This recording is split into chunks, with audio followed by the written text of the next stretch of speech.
असामर्थ्य है, असामर्थ्य की जिम्मेवारी नहीं है। समर्थ जितना है उतनी उस पर जिम्मेवारी होती है, जितना कर सकता है उतनी उसकी जिम्मेवारी होती है। नहीं कर सकता उस पर जिम्मेवारी कैसे हो सकती है? इस वास्ते अपनी धारणा में कमी ना रखे, अपने उद्देश्य में कमी ना रखे, अपने ध्यान में विचार में कमी ना रखे, खूब उत्साह से करे और निश्चिंत रहे, संकोच नहीं लावे, भय नहीं लावे। कोई तरह का भय है, चिंता है, शोक है, उद्वेग है, वो क्यों रखे? वो सब उनके सामने रख दे, अपने भीतर क्यों रखे? उस सामने बात कर दे। और बात मेरे तो ऐसा तक विचार है मेरे मन में, और यहां कह दूं देखी हुई बात है तो आश्चर्य नहीं है, मन में बड़ी हलचल है, गुरुजनों के सामने कहते ही शांति हो जाती है। बेटा उत्तर दे चाहे न दे, समाधान करे चाहे न करे, हमें उनके सामने निवेदन कर दो, हो जाए। और वहां कर दो जिसमें हो जाए। नहीं है दूर रहकर, सैकड़ों मील दूर रहने पर अगर मन में हलचल हो गई और उनको सामने मानकर सामने कर दो, हृदय हल्का हो जाएगा, सब ठीक हो जाए, समाधान हो जाए। भाव है ना अपना, उन पर जब निर्भरता है, सच्चा होता है ना, सच्चे के भगवान होते हैं, सदा साथ रहते हैं। ये दूरी भगवान की दिखती है अपने अज्ञता के कारण से। प्रभु दूर थोड़े ही हैं, वे तो सब जगह मौजूद है, हरदम मौजूद है। ऐसे समझे उनको तो उनके साथ बातें हो जाए, संत महात्माओं के साथ बातें हो सकती है, उनके साथ मिलन हो सकता है, जागृत में मिलन हो सकता है, स्वप्न में मिलन हो सकता है, बिना मिले काम हो सकता है। साधक की चाहना चाहिए केवल सरलता, उद्देश्य में सरलता, कार्य में न ला सके इतनी बात नहीं, उद्देश्य, ध्येय, लक्ष्य, अपनी जो शरणागति, अपना जो भाव, वो अपना मुख्य चाहिए। केवल ऊपर के आचरण इतना न हो तो कोई परवाह नहीं है। अर्जुन कह देता है कि साधिमान त्वाम प्रपन्नम, आपके शरण मेरे को शिक्षा दो, कह करके ही कहता है कि मैं युद्ध से युद्ध नहीं करूंगा। तो भगवान हंसते हैं। तो ये दोनों जो बातें अर्जुन की आई है, दोनों गहरा उतर करके देखो गीता में क्या तात्पर्य है। अर्जुन स्वयं अपना समाधान कर नहीं सका है, तो जहां नहीं कर सका है, नथित विद्मा कतरन्नो गरियो यद्वा जय में हिरिवानो जयु, ये जो बातें हुई महाराज, कौन सी श्रेष्ठ है, युद्ध करना ठीक है नहीं, कौन सी बात ठीक है पता नहीं, और युद्ध करें तो जीत हमारी होगी उनकी होगी इसका पता नहीं, ये अर्जुन के संदेह है अभी तक। और दोनों करे गुरु न हत्वा महानुभावान श्रेयो भोक्तुम भैक्षमपि लोके हत्वार्थ कामास्तु गुरु निहेव भुंजीय भोगान रुद्र प्रतिग्धान। गुरुजनों को मारेंगे तो क्या मिलेगा? राज्य मिलेगा जो लोहू से सना हुआ, और नहीं मारेंगे तो क्या होगा? राज्य नहीं मिलेगा। तो महाराज गुरुजनों के मारने की अपेक्षा तो भीख मांग कर खाना अच्छा मानता हूं, और गुरुजनों को मार करके लोहू से लथपथ राज्य में अच्छा नहीं समझता। ये जो साफ कह देता है, पर तो मैं करूं क्या पता है नहीं। देखिए ध्यान दीजिए, धर्म पर कितनी निष्ठा है। गुरुजनों को मारना मैं नहीं चाहता हूं, इसमें अर्जुन की चाहे विपरीत धारणा ही हो, परंतु गहरी धारणा गुरुजन से, अर्जुन रण से नहीं डर रहा है, मरने से नहीं डर रहा है, वो मारने से डर रहा है, अधर्म से डर रहा है, अधर्म में न हो जाए ये भावना है। व्याकुल भगवान को कह देता नहीं हो शरण, और फिर बोल देता है युद्ध नहीं करूंगा। अब बात बोलो, भगवान की जगह हमारे जैसा कोई हो, युद्ध नहीं करूंगा, अच्छा जा तेरी मर्जी, ये वचन वहीं कह देता है। ये थे तथा गुरु नयोत्सित गोविंद मुक्ता तूष्णीम बभूव, इसके बाद ही कह देना चाहिए यथेच्छति तथा कुरु, न्याय यही प्राप्त होता है। पर तो ऐसा नहीं कहा भगवान ने, केवल हंसे। तमुवाद ऋषिकेश प्रहसन ने भारत, मुस्कुराए भगवान, हंसे। किस बात पर हंसे? क्या बालकपन कर रहा है? तो बालकपन कर रहा है तो बात क्या है? खूब उसके स्वरूप का अध्ययन करें हम, तो उसके भीतर जो हलचल मच रही है, उस हलचल का समाधान स्वयं कर नहीं रहा है, और भीतर से बात आ रही है कि भगवान के शरण होने से यही बताएंगे। ये भीतर से शरण ले रखी है, भीतर से, परंतु बाहर से पूरा समाधान नहीं हो रहा है, हलचल हो रही है। इस बात से युद्ध तो मैं नहीं करना चाहता, पाप लग जाएगा। और आप भगवान को समझता है, भगवान तो केवल युद्ध करने के लिए कहते हैं, अभी विजय हो जाएगी तो राजी हो जाएगा, ये यूं कहते हैं।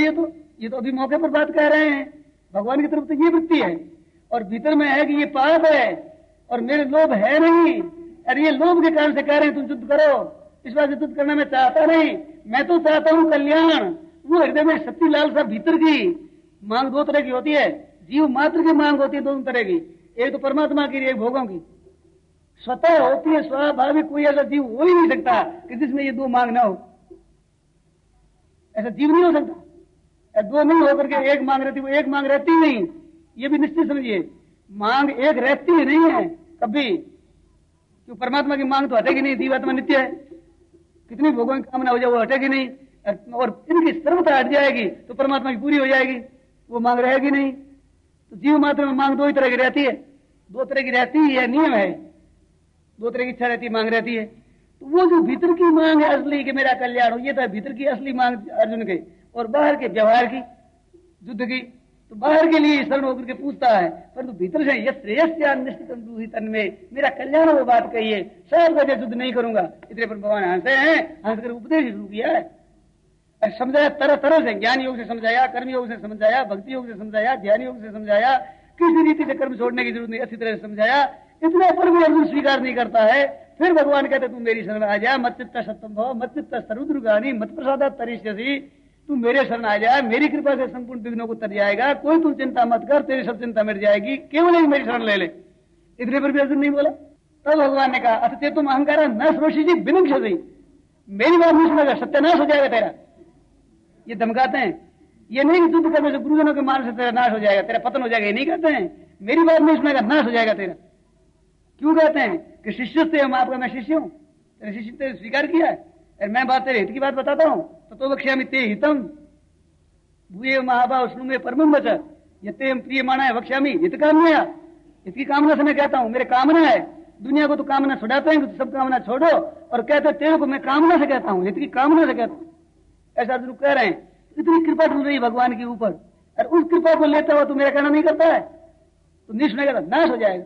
उसमें भी कितनी सावधानी से भगवान ने कहा, न सुनेगा तो नाश, इतना नहीं कहा साहब, ये तो अहंकार नाश्य है, अतः तुम अहंकार में श्रोष्यसि विनाशी, तो विनाश करने वाला नहीं, सुनना मात्र विनाश करने वाला नहीं है, मेरी बात न मानना मात्र विनाश करने वाला नहीं है।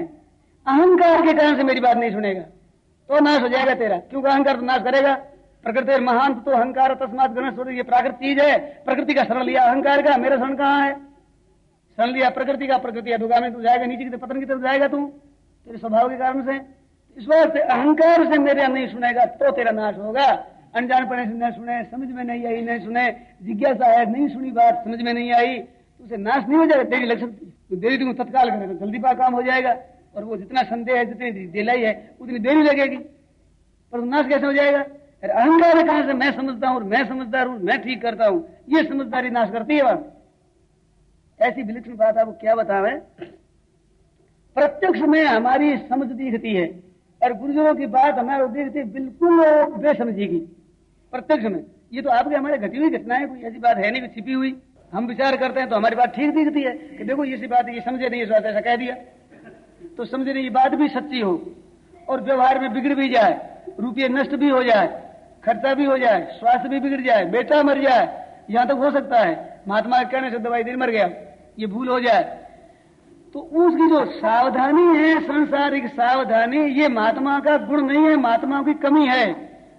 संसार को आदर देते हैं तब संसार की बात में सावधानी होती है, इसमें सावधानी क्या जरूरत है, कोई महत्व की चीज है। और उनका संबंध तो पारमार्थिक बातों से है, तो उनकी आज्ञा पालन करने से कल्याण होगा, इसमें संदेह नहीं है। व्यवहार सुधर जाएगा, रुपये पैदा हो जाएंगे, कि बेटा जीत जाएगा, तो संबंध उससे, ये तो हो जाए तो मार्ग में हो जाए, मना कौन करता है, परंतु उनका संबंध तो कल्याण से है। इस वजह से वहां अहंकार आ जाता है, देखो इन्होंने भूल करी, हम करते चतुराई से करते, ये तुम्हारी चतुराई तेरी चतुराई में धूल पड़ेगा, कर्मड़ा धारा काटा फूटे रे, वो तो प्रारब्ध से होगा जो होना है, संसार का काम। तो और उनकी बात को रद्दी कर दोगे तो भैया परमार्थ में तुम्हारी गलती हो जाएगी, आध्यात्मिक उन्नति में तुम्हारी गलती हो जाएगी, और उनकी बात का ख्याल करोगे तो आध्यात्मिक उन्नति में कोई फर्क नहीं है, संसार में बिगड़ जाए क्या बात है। इस बात को लेकर तो मीरा भाई कहती आप बदनामी लागे मीठी, राणा जी माने आप बदनामी लागे मीठी। भगवान के लिए चलते हैं, सामने बदनामी आती तो भगवान भी परीक्षा करते हैं कि तू मेरा आदर करता है, अपने मान बढ़ाई प्रशंसा का आदर करता है, तो वह बदनामी लागे मीठी, वह बदनामी लागे मीठी, वह बदनामी क्यों मीठी लागे, और बदनामी मीठी नहीं लगती। संसार में कैद खाने में कोई चला जाए आदमी तो उसे कलंक लग जाता है, कैद हो गई उसको, परंतु स्वराज के लिए कैद है जगह महाराज फूले फूले फिरते हैं, मान और सत्कार होता है उनका, कैद में जाने वालों का। ऐसी कैद कहां पड़ी है, इस तरह से ऐसी बदनामी कहां है, दुनिया की बदनामी बहुत बार भोगी है, चोरी करके डाका डाल करके बदनामी भोगी है, कैद में गए हो, परंतु परमात्मा की प्राप्ति के लिए चले हो और उसमें हो बदनामी, या बदनामी लगे मीठी, वो नुकसान मीठा लगे, वो बदनामी मीठी लगे, वो तिरस्कार मीठा लगे, वो अपमान मीठा लगे, वो जो कुछ हानि हो वो हानि भी मीठी लगे। कारण क्या है कि इसके मूल्य में हम किस चीज को पा रहे हैं, ये नाश होने जा रही है, अविनाशी प्राप्ति हो रही है हमें। मर्त्यन आत्मोति महामृतम भागवत में आया, मर्त्यन मन धर्मा शरीर से, नाशवान वस्तुओं से अमृत की प्राप्ति हो जाए, कितना सस्ता सौदा है। ये आदमी उस तत्व को समझता नहीं है, उस तरफ ध्यान नहीं देता है, इस वजह से नाशवान चीजों का मूल्य समझ लेता है, नाशवान पदार्थों का व्यक्तियों का, घटनाओं का, क्रियाओं का मूल्य समझता है, उस मूल्य के कारण से ही वास्तव में संत महात्माओं के वचनों के अनुसार, शास्त्रों के अनुसार, भगवत आज्ञा के अनुसार हमारा जीवन नहीं बढ़ रहा है। हृदय में हमारे आदर पदार्थों का, रुपये पैसों का, घटनाओं का, क्रियाओं का और व्यक्तियों का भगवान से बढ़कर आदर है मन में। इस बात से गलतियां होती है। अगर ये हमारा आदर न रहे, केवल भगवान का ही आदर रहे, परमात्मा का ही आदर रहे, उस तत्व का ही आदर रहे, तो महाराज उनकी आज्ञा पालन करते हुए फट कर लें आज्ञा।